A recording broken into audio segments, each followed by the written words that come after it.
and welcome this evening to our webinar. We've got a couple of topics tonight.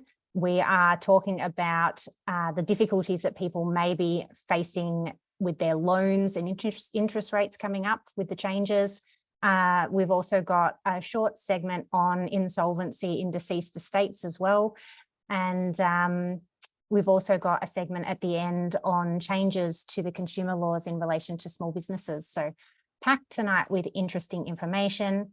My name's Jackie Broman. I'm from TBA Law, and I try and curate these guest webinars 4 to 6 times a year.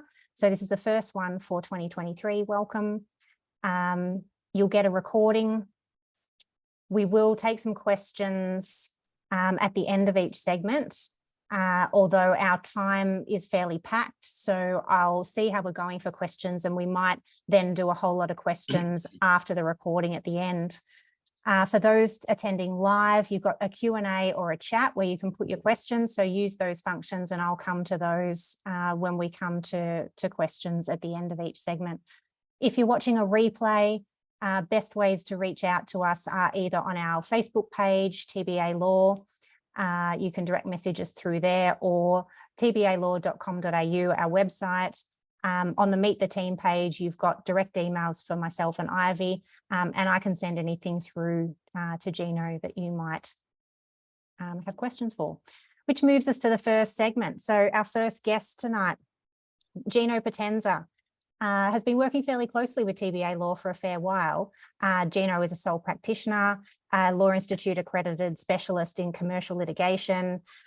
So perfect to get on to talk about what to do if a bank is starting to jump up and down and wanting to default you on your loan.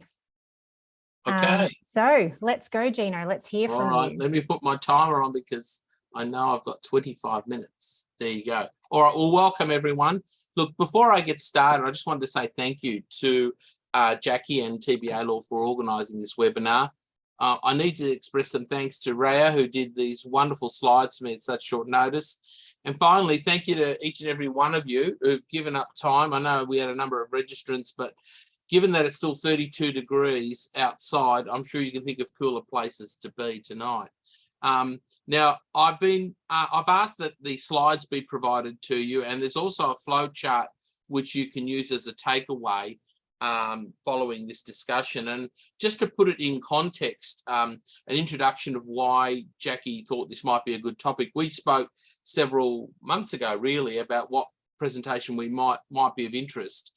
And given my previous employment representing a number of banks, particularly in the enforcement area, Jackie thought it might be a good idea to do a talk about mortgage stress. Well, amazingly, this topic has resulted in a new phrase being coined called the fixed rate mortgage cliff. And that's appeared in almost all newspapers and TV news daily since the last week or so. So it's extremely relevant to what we're experiencing at the moment.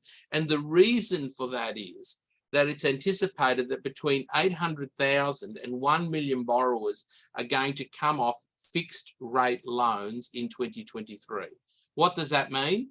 It means that there's going to be about 350 to 370 billion worth of home loans where it's going to basically come off a low fixed rate and revert to whatever the current variable rate is.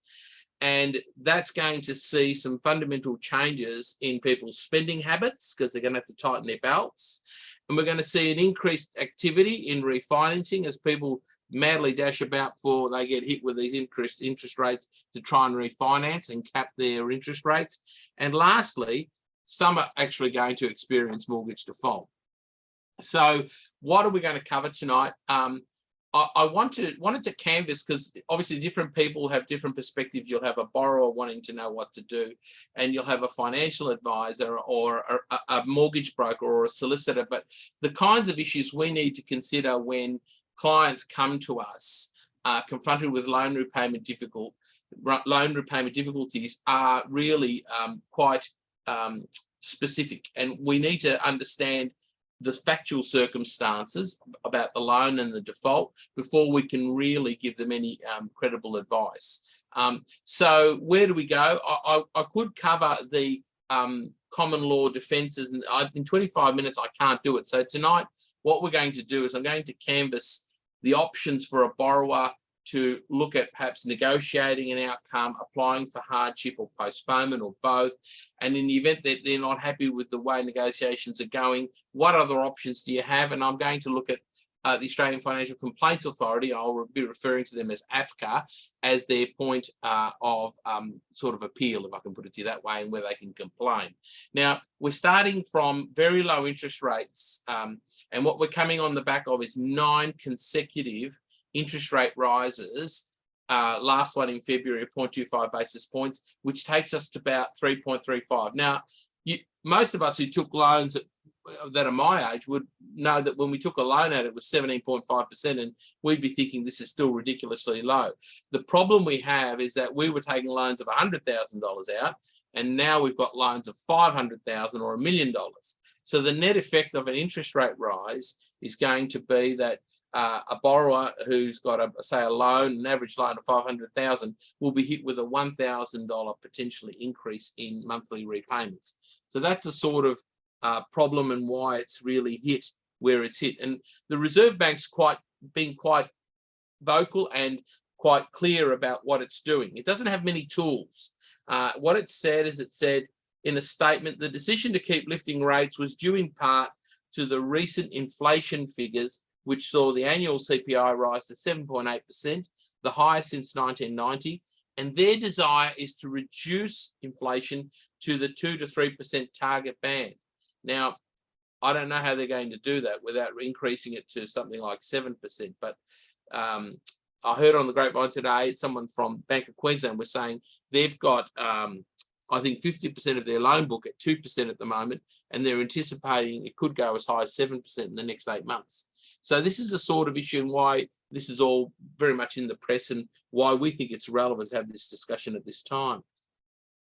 So what is the current exposure? These figures might be a little bit out of date because they were taken at 30 June 2022, but commercial property, 375 billion. At that stage, a year ago, it was 0.5% of non-performing loans. At that stage, it was 2.2 trillion, of which 0.8% was non-performing, as at 30 June 2022. And those statistics will be updated. So it's a little difficult at this stage to predict the ultimate effect of the current interest rate rises, because we don't know how far they're going to go, and we also don't know exactly how badly it'll affect all these borrowers. So some general considerations, pre-enforcement. I think we need to understand what are the recovery processes and what are the options available to a consumer. Now, most of the loans that are home loans will be regulated by the Consumer Credit Protection Act, and except for, say, business loans or where they've signed a declaration. And the beauty of being regulated by this act is it affords consumers a number of consumer protections, and it's quite a prescriptive piece of legislation. So there's set notices, set time periods, and it affords you with options of applying for hardship and postponement, and or where there's been unconscionable conduct, you can go to a court and seek reopening. So what we want to encourage at an early stage, and avoid what I term to be ostrich syndrome, is an early engagement with the lender. And at that stage, we need to identify, can the borrower claim with AFCA and make a complaint? The beauty of lodging a complaint, and I'll give you an example later on where I had experience with AFCA if we've got time, is that it binds, their decisions bind the lender. They don't necessarily bind the borrower unless they accept the decision. But the beauty of it is that effectively it suspends collection activity. So once they start action and you put a complaint in, that's it, it freezes it. And so we look at these tools to try and slow down the recovery process and give us time to evaluate what options do we have. Can we refinance? Can we sell? We look at things like, has the bank complied with all of its relevant regulatory requirements, the banking code of practice? The reality is that I try to actively discourage, having acted for banks for 20 to 30 years and specialised in mortgage recovery, loan enforcement in the courts becomes very expensive. And The banks ultimately rebound from it. They always seem to be able to get their money back, at least on the loan, no matter how bad the situation is. But borrowers, when it comes unstuck, it comes very badly unstuck. So I wanted to just read to you a warning that extracted from a federal court case of Fuge. And this is the first 2 paragraphs of the judgment. In this case, Justice Lees issues a warning, and he says, the applicants, the Fuges, are a farming family. They feel a great affinity for the land.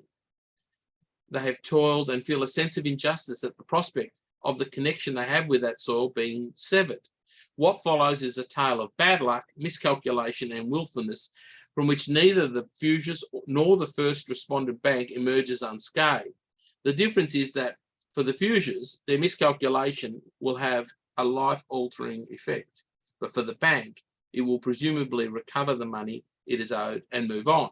So the proceeding has several unfortunate characteristics, which are recurringly seen by anyone experienced in banking litigation, and I can vouch for these. One, that is that people experiencing a sense of grievance and in financial distress litigate at length over family property. That's natural because you're attached to your home or to a farm, and incur costs that they cannot afford and are not well proportioned to the value of any claim. The second is that a claim warranting relief claims warranting relief are often made on less compelling basis. And this is lawyers simply arguing every point. If you look at this case, they took every point. It goes for pages and pages and pages. Just all they did was piss off the bank. The third is that sage advice encouraging a client to overcome their sense of grievance and salvage what they can from the wreckage is either absent or not followed. The fourth is the making of a party by a party of an absurd claim by lawyers, which can serve to distract attention away from other claims which may have merit, and thus entrenching the hostility of the opposing party. So what we're getting the picture is you really need to look to try and assess the case continuously, and your objective always has to be to get the best and most cost-effective outcome for the client. So what that involves is you looking at the case as it evolves, because you obviously get information, hopefully at the beginning, about the loan documents. And we often, when clients come in, we say, show us your loan documents, show us, have they been properly executed? What were the circumstances surrounding the loan document execution? What happened? What caused the default? Was it illness, unemployment, or other reasonable cause, which are the indicia under the Act that you can apply for hardship? And what was the bank's conduct pre-default and post-default? Can we say that they've done anything to show they didn't comply? So very important, early stages, we get clients in and we ask them some salient questions. Was there any duress? Did you do the loan? Were you under any duress at the time? And these are all legal issues that we would look at if a borrower came to see us. Was the borrower afforded with an opportunity to get independent legal advice? Did the borrower get independent legal advice? Was a guarantor involved? Did the guarantor get separate independent legal advice? And did a solicitor sign off on that advice? And so all of this stuff's coming in. The instructions from the client will continue. We need to understand, ultimately, if we don't have a strong case, do we start to sort of, and this is a difficult topic to broach with someone about their home, very difficult. It may get to the point where you need to either say, look, you need to start thinking about voluntarily selling, and we can do an agreement with the bank where we can control the process, or you'll end up having a sale compulsorily. And a lot of people have a view that banks just do fire sales. I know that they have to go through a number of regulatory requirements about advertising, about appointing agents, about setting reserves. But all of this stuff that we've been talking about, the information, has there been illness, unemployment, other reasonable cause, can we apply under the Act? At the end of the day, it boils down to, is there a good case or isn't there? And then if there's not, how do we get them out? So you need not just the litigation or the referral to the regulatory authority. You need to also have plan B, a refinance, plan C, a potential sale. Okay, just some further important issues that we would take into account. Have there been any unfair terms and conditions included in the documentation? And we're going to get a talk about this. Ivy's going to talk to us about it a bit later. Has there been any unconscionable conduct by the lender? And that's a case where there is a special disability we refer to as some of these borrowers maybe don't speak English or something like that. Has the lender taken advantage of it? and has there been a loss as a result of that advantage, and that'll result in a claim in unconscionable conduct. Has there been any misleading or deceptive conduct by the lender? And of course, if there's a loan that's regulated, and a lot of these home loans are regulated by the Act, has the lender complied with all its requirements? They're very prescriptive. Some more issues to consider. Some cases will involve breaches of the banking code of conduct. You need to have an understanding about what the bank's obligations or the lenders are obligations if they're signatories to the banking code of conduct, what they would be in relation to giving them an opportunity to get independent legal advice, etc. To what extent has the borrower already engaged with the bank? Have they actually referred the matter to the hardship team? So what we're trying to do is get our client out of the standard recovery team into a hardship team for evaluation or into a complaint area, because there's different people handle complaints in different parts of a lending institution, and they're all trained differently. And it's more likely you're going to get better treatment if you're in a hardship team. You get better consideration than you would if you're in a default team, who'll just be keen to just get a judgment and execute. And once again, looking at the property, need to understand, is there a valuation? What's the current amount owed? What is the current LVR? What's the current loan to value ratio? If it's high, it's less likely a bank's going to be in a position to really give you a lot of time. So, but if there's lots of equity in the property, then there's plenty of reason why you could say, well, you're not at risk of any loss. We sell the property, you sell the property, you're going to be able to get your money back. So all these factors all come into the mix when we're giving clients advice. And lastly, has the borrower already approached AFCA? And if not, perhaps you could put them on that path. Okay. So the beauty of the Australian Financial Complaints Authority, they love to talk about being a one-stop shop. And it is in many respects, because consumers and small business can go to them and have access to this alternative dispute resolution scheme in relation to their financial products, not pay any money for it. So AFCA is quite heavily regulated by its own rules, and it has a very detailed set of operational guidelines. And AFCA's got a pretty wide discretion about what sort of complaints it can hear from consumers or small business, as long as you fall within the umbrella of their jurisdiction. I've found them to be extremely fair.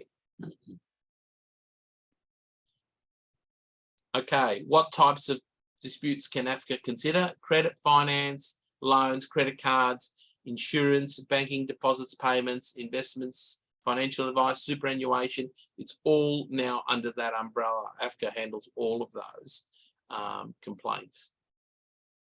And whereas with the superannuation disputes, there's no monetary limits, in AFCA's jurisdiction in relation to home loans and things like that is limited to about a little over $1 million, and they have a cap on what compensation they can award per claim. So they have this stated position about how they aim to resolve cases. They've got to be the most effective, fair, efficient, and they've got to be obviously seen to be being impartial. There was always a view in the early days of the banking ombudsman that it was an adjunct of the financial institutions lobby group because they funded it. And AFCA now have made it a point to show that they are independent. And what are the advantages of going to AFCA? Well, it's flexible, process is easily accessible by clients, it's an online application, you don't need legal representation, but you can have lawyers involved if you're a borrower, or you can have your friends or a financial counsellor help you. The interesting thing about legal costs, and this is one of the good things about AFCA, is the lender can't add the costs of handling an AFCA claim to your loan. This is very important because they'll be anxious and keen to try and resolve it, whereas a lender can direct, AFCA can direct a lender or order a lender to contribute to a complainant's costs up to $5,000 in exceptional cases. So if you have a case where a person is mentally impaired or suffering, and they have to have a lawyer representing them, to be a case to say, look, they spent $10,000, we think you should pay the full $5,000 back to our client. So quickly, an overview of what the process is. Complaint is filed online. It's pretty simple. I did one the other day. It's then referred back to the lender, AFCA will allocate a caseworker to the complaint. At this stage of the referral, it may well be the lender rings and says, look, let's settle it. I don't want it to go any further. But if they don't do that, then it'll go to a caseworker at AFCA. And then AFCA will have their caseworker do an examination of the factual circumstances. They'll clarify the issues. If they need any information, they'll go back to the parties, set out the issues, and then they'll email the bank or the borrower and say, look, we need you to further enlighten us in relation to these issues. And at all stages, AFCA will try to seek a resolution but on the phone. But if that doesn't work, they have this thing called the conciliation conference. And a conciliation conference is conducted by a trained mediator. In complex cases, you might have a single, in simple cases, you might have a single mediator. In complex cases, you'll have a board or a number of mediators adjudicating that. We go to the next slide. Thanks. Okay.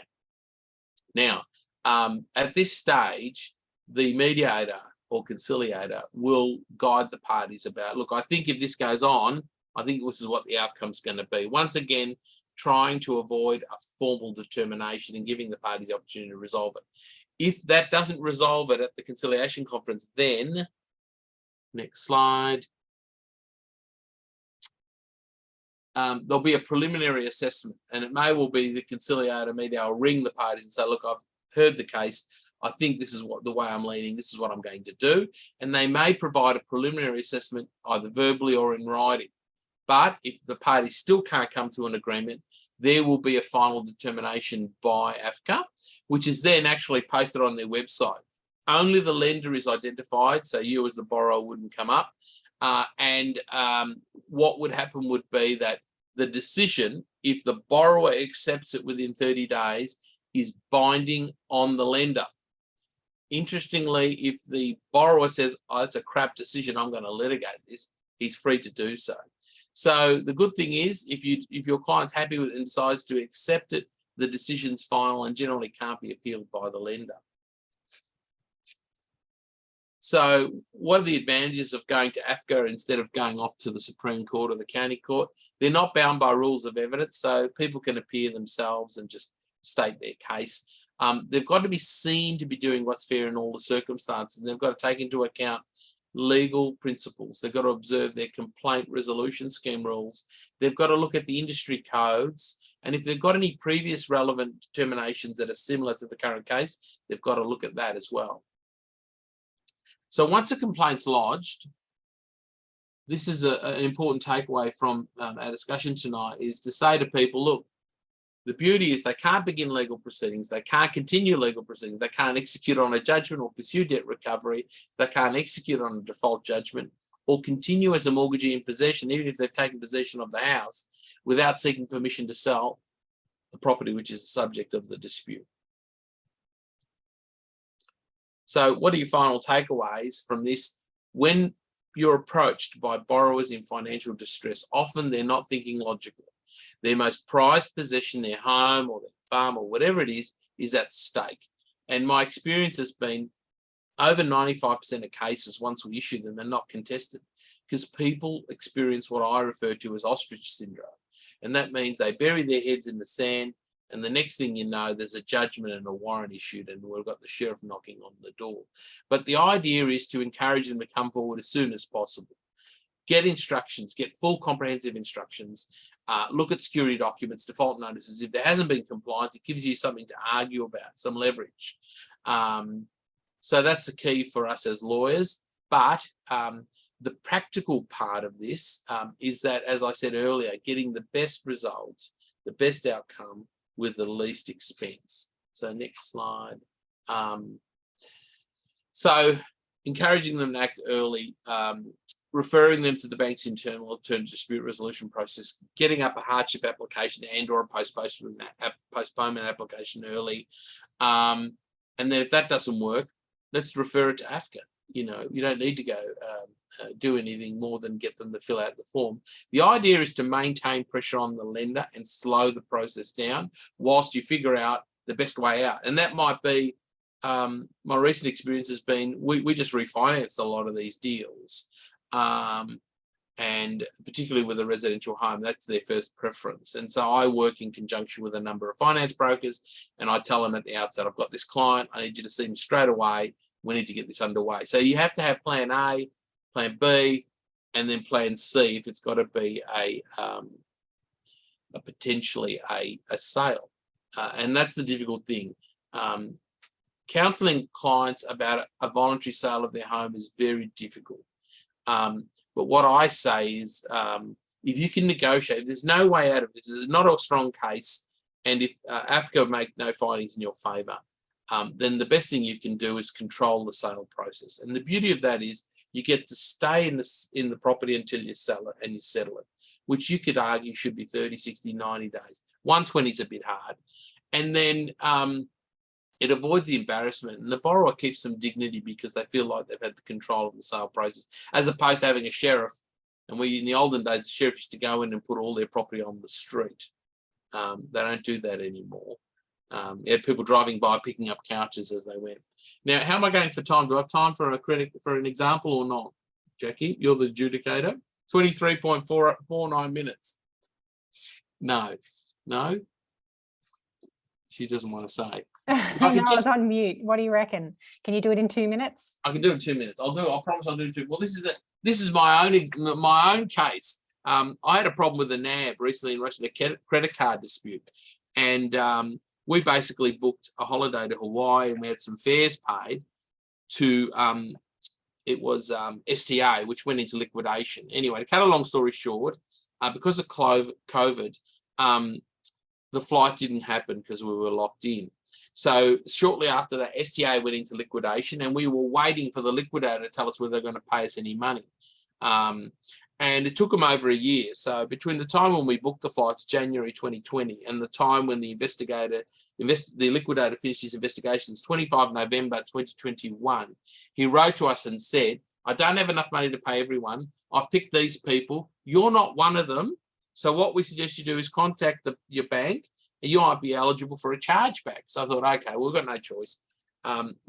So that happened. The letter came on the 25th of November 2021, and I rang them on the 3rd of December 2021 from my office. I think I was in Romsey. And I spoke to someone at the bank, and Chloe wanted the full history, and I gave her all the background. And Chloe said, look, we're going to send you some forms. You'll need to fill them out, and then we'll come back to you. And so nothing happened. I got nothing from the bank. In May, 5 months later, I rang the bank a second time and spoke to another person, Jenny. And again, I had to give them the full history and the whole background. I said, look, what do I do? And Jenny said, I'll need to review the matter. I'll leave it with me. I'm going to handle it personally. I'm going to come back to you. And then in May, nothing. In October, I ring again, a third person, and I go through, she wants the whole history again. She says, I'm really sorry. I don't have access to previous records. So I'm going to have to, call you back, but I'll need to speak to my supervisor, all this bull dust that was going on. But she said, you'll need to lodge a formal chargeback application, and there's time limits. I said, well, I didn't know any of this. I said, you're supposed to be helping me. She goes, send me the forms. And she says, oh, no, we'll do it online right now. I said, okay, easy. We did it. 7 October 2022, we filled in the forms online. 9 October, 2 days later, email from the NAB saying, too much time has passed, and therefore you can't dispute the transaction. Well, that just blew my brain out, and I spent the next day writing a letter of complaint. And I set it out with a view to being able to replicate it for the complaint to the Ombudsman, because I knew they wouldn't respond. So the letter goes off to the bank, and then I then submit a complaint, no response 7 days later. And so then respond a complaint to AFCA. And I kid you not, lodge the complaint on the Thursday, and then AFCA must have looked at it and said, here's your number, we'll appoint someone. And then on about the Tuesday, I got a call from the bank, and they said, oh, we're very sorry about all this. You've obviously been treated very harshly. We've been speaking to AFCA, and we think we've reviewed our position. It's only money, as they say in their advertising. We're going to give you a full refund. I said, that's good. Okay, so once you give me the refund, then it'll be a case closed. And so the good story is within 5 days, they paid me, I'd released them, and the case was closed. And it didn't cost me anything other than the time I spent writing it. But what it showed me was that if you're prepared to document and take these issues up with AFCA, there'll be cases that the bank will not want to argue about. Anyway, that's my experience. Thanks for that, Jackie. Over to you. Great example, because they do thrive on poor service, but you've got to keep your records, don't you? And it doesn't hurt that you sort of have your own law firm letterhead. Yeah, but the thing was, like, the system's designed, every call takes an hour to 2 hours to get through. So a lot of people will simply give up, you know. They won't wait for it, but it was just atrocious. The way they dealt with us was atrocious. So I felt like I had to take them to task, and that I even though it was a small victory, I think it was under 200, it was $1,600. I just felt so great when I thank you. All right, our participants, there's nothing in the Q&As, guys. So you must have completely understood everything that Gino says. And there's nothing that needs clarification. Oh, someone's raised their hand. Oh. Use the Q&A if you can, please. Brendan. I can't use the chat box. It says it's disabled. The chat has been, has it? The Q&A is working though. Okay, hang on, I'll go there. Well, we've got you now. Do you want to ask? Oh, okay, righto. Yes, Gino, it was a intense question for you. I'm wondering, generally with AFCA, right, what is the scope of what the banks will agree in terms of settlements? So you can go from situations, for example, where someone says the loan was improperly originated and I shouldn't be liable, and you know, you should halve the interest and refund stuff. In other words, a massive fight. It could go from that to maybe a dispute about you know, not getting a notice and having default interest charged for a little while. Do you have any sense of what the banks will agree to in terms of seriousness through AFCA? All I can suggest is that they publish all their decisions. So you can go through and try and find one that's on all fours with your case.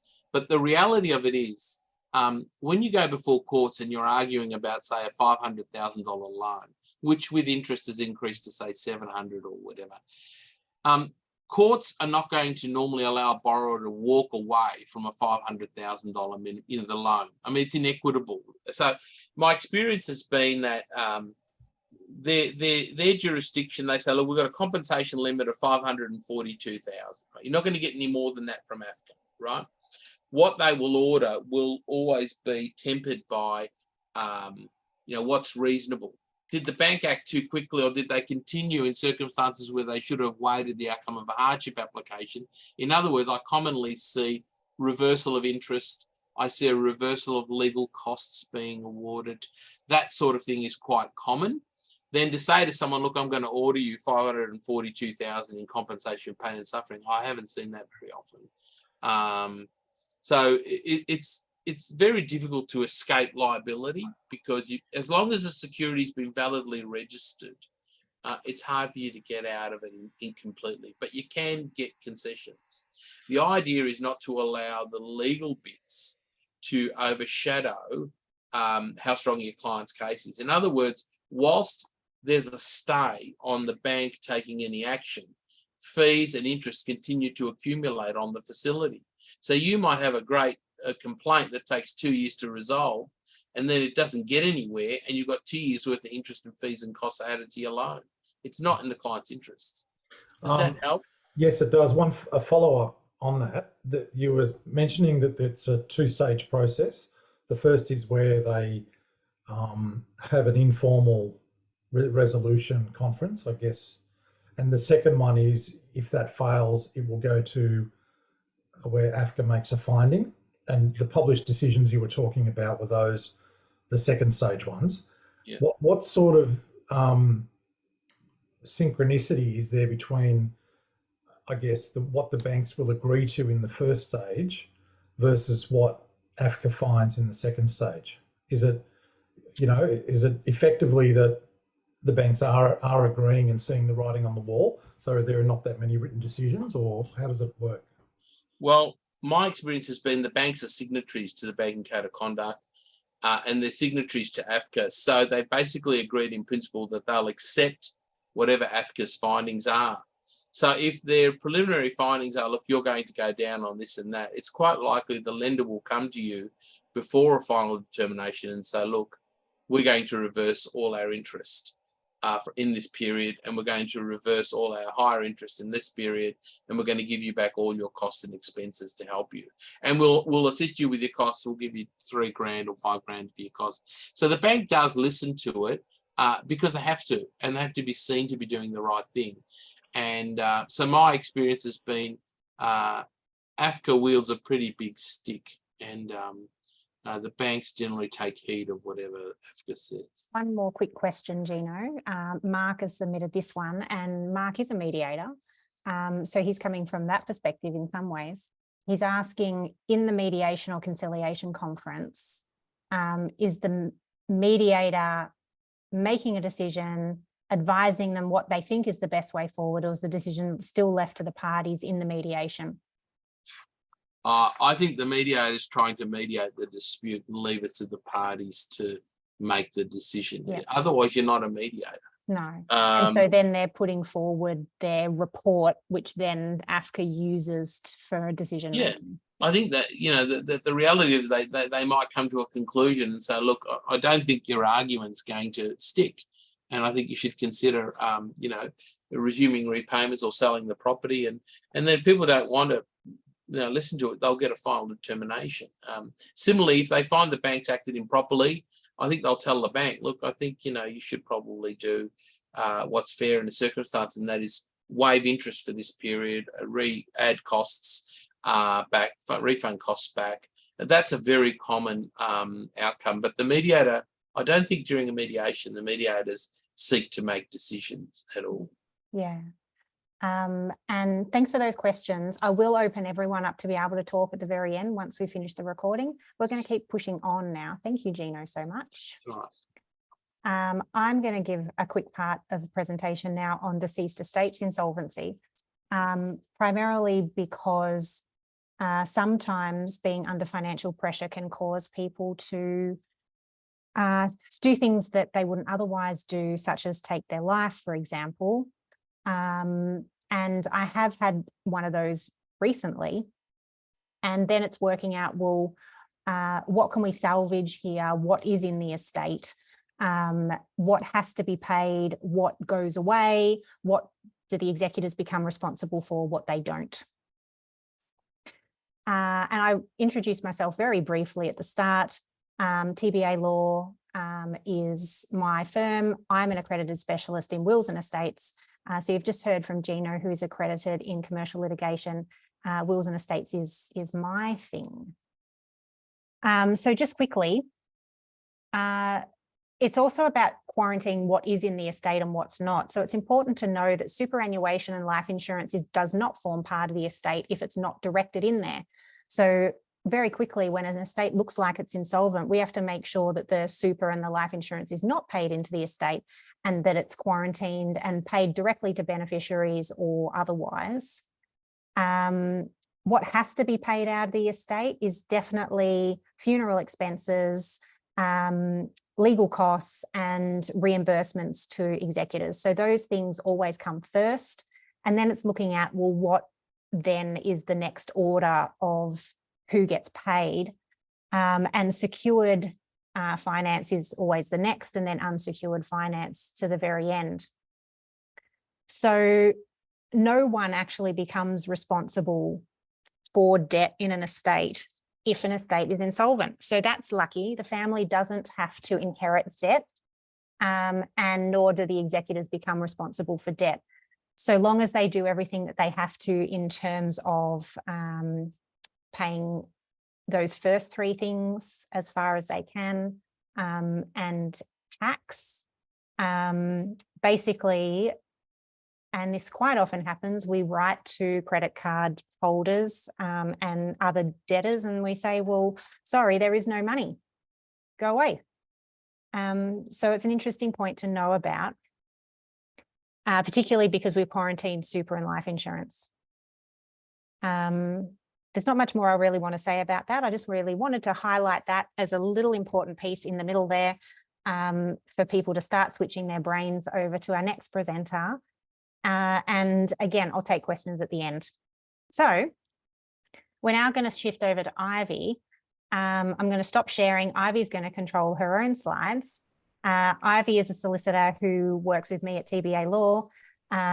She's got some significant experience overseas and now has come to Australia to work in this jurisdiction as well. She's working very broadly in our firm. She does a fair bit of consumer law, a little bit of civil litigation, some wills and estates, some family law, and a little bit of property. So all sorts of things. But she's going to be talking to us tonight about some of the differences that have come up in consumer law, particularly for small businesses recently. So Ivy, there you go. You should be able to share. All right, I'll just share my screen. Can everyone see that one? It's coming up. There we go. Yep. Yeah. Yes, so just like Jackie said, I'm one of the solicitors here in TBA Law. Welcome. So what's the relevant of this one? The recent changes in the businesses of terms and conditions. So we are all consumer and we tend to just agree whenever we buy something or whenever we sign something. We just tend to agree in the lengthy documents. So this is one way, practical way of reminding us perhaps to read our terms and conditions as well as with the business as well. So to update everything as well, especially now that, but just by way of background, the Treasury law have passed last October, a update for the business terms and conditions. So the amending act amends the unfair contract terms, and it would apply to all business who's using the standard form of consumer law as well as the business contract. So it will also apply to all goods and service and even a lease of land. So just not sure if you can see that one.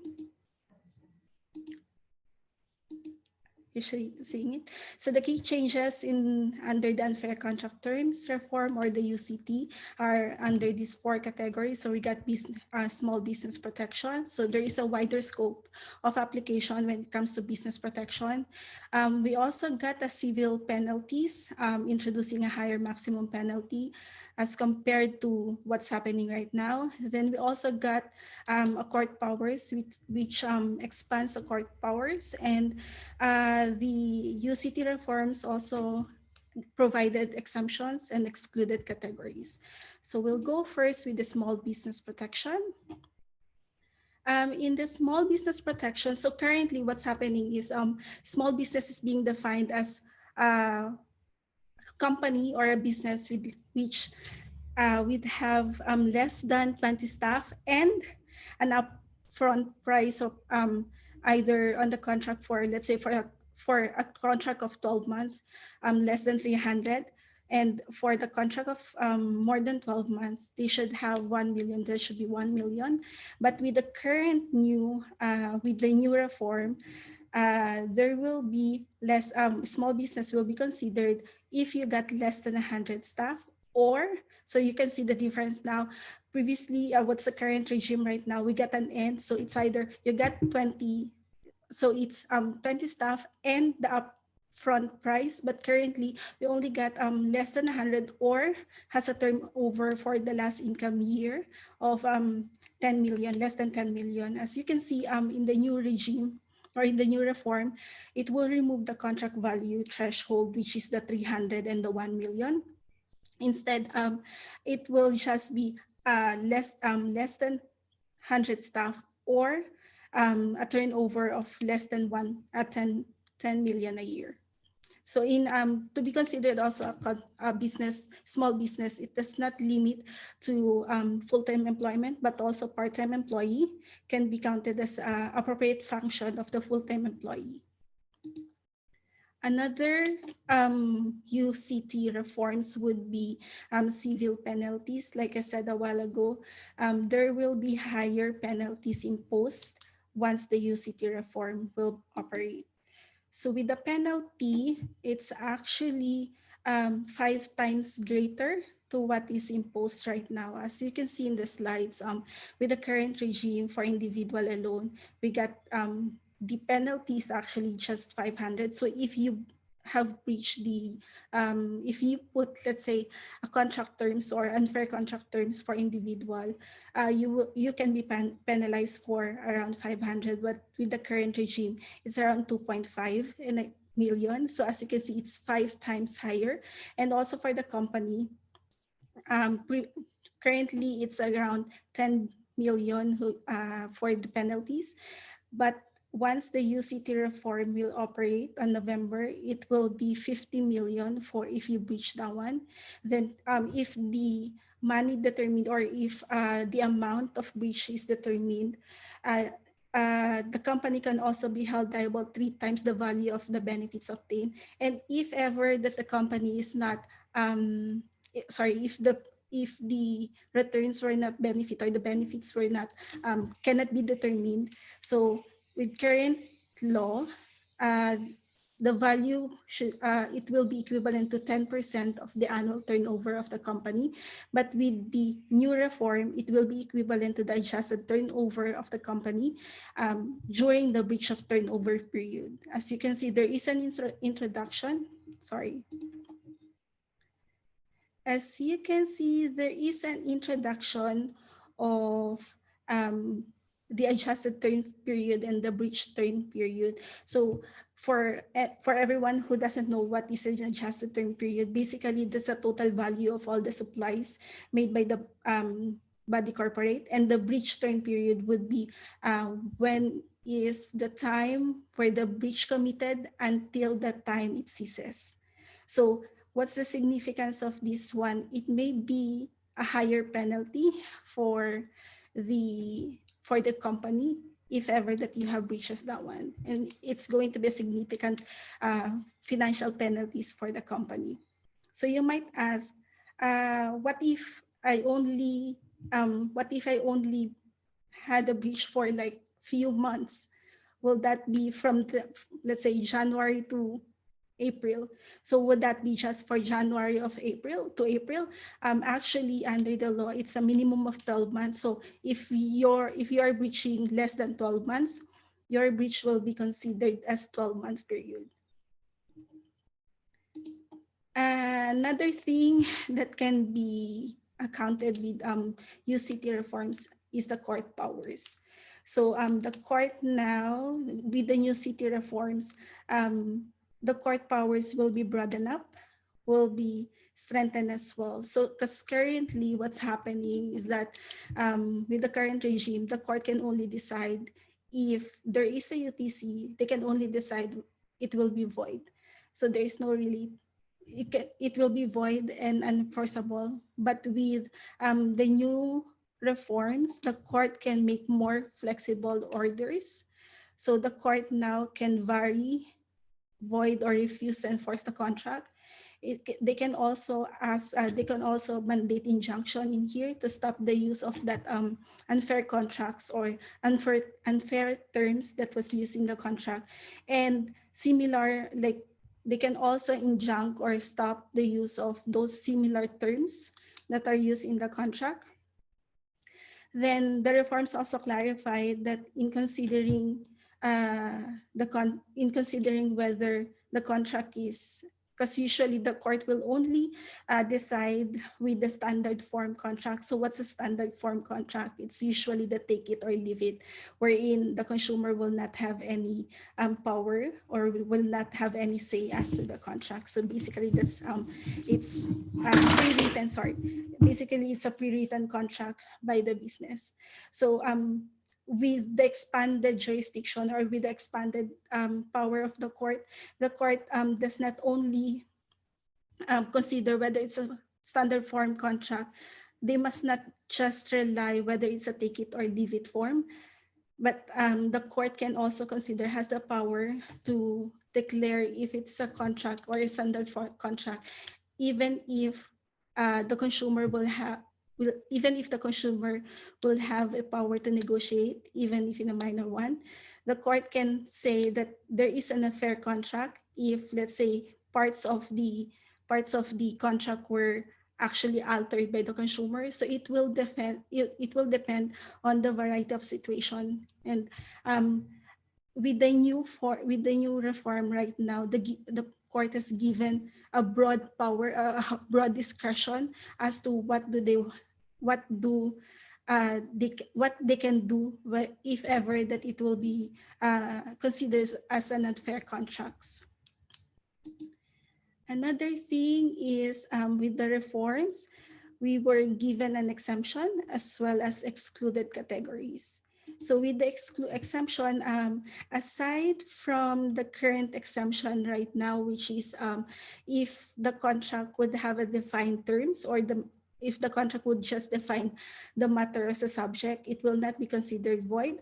Aside from those things, the current UCT reforms would say that it is also exempted. It will not be considered as an unfair contract or unfair terms if the provision is about, if the provision is through or it would affect the operation of a commonwealth or any state law.